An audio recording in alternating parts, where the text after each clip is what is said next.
We're going to turn now to the monkeypox emergency and what it could mean for students back on campus.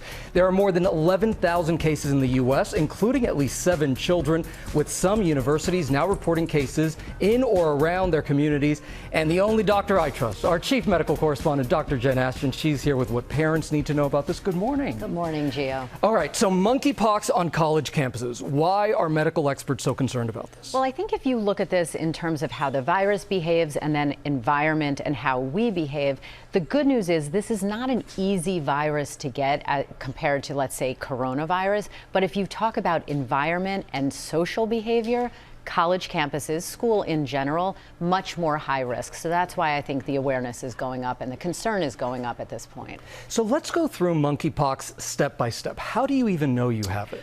Well, let's talk about the signs and symptoms, because if you've seen those pictures, which most people have by now, and they're alarming and concerning, you know, the characteristic is a rash, something that starts like a pimple or a blister, then scabs over. This could be painful or itchy, and then head to toe symptoms: fever, chills, swollen lymph nodes, body aches, muscle aches, headache, respiratory symptoms. What do those sound like? They sound like COVID or many other viruses. So the bottom line is, it's not your job to be your own doctor to make the diagnosis. If you have these symptoms and you suspect it could be monkeypox or any other virus, go see a medical professional and get tested. Yeah, get help right away. We've been talking for years now about the COVID vaccines, right? Yeah. Now we're talking about another vaccine. What do parents need to know here? Well, first, remember the numbers. I always go back to the numbers, especially when you hear a headline like this. There are more than 11,000 cases. That is likely an underestimate, but there are 330 million Americans in this country. So right now,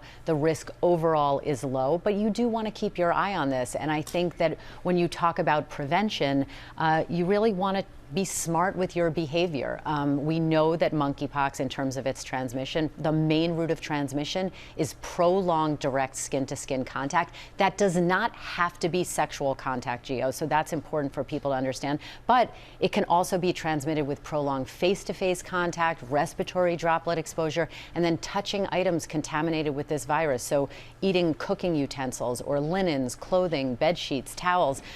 So just be smart. And if you're in an area that's experiencing an outbreak, vaccination is an option. All right, well, I am so glad that you are here guiding us through this. Thank you, Dr. Jen. You bet.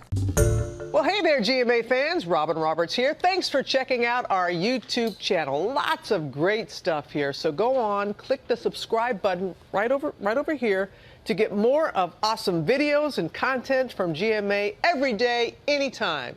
We thank you for watching, and we'll see you in the morning on GMA.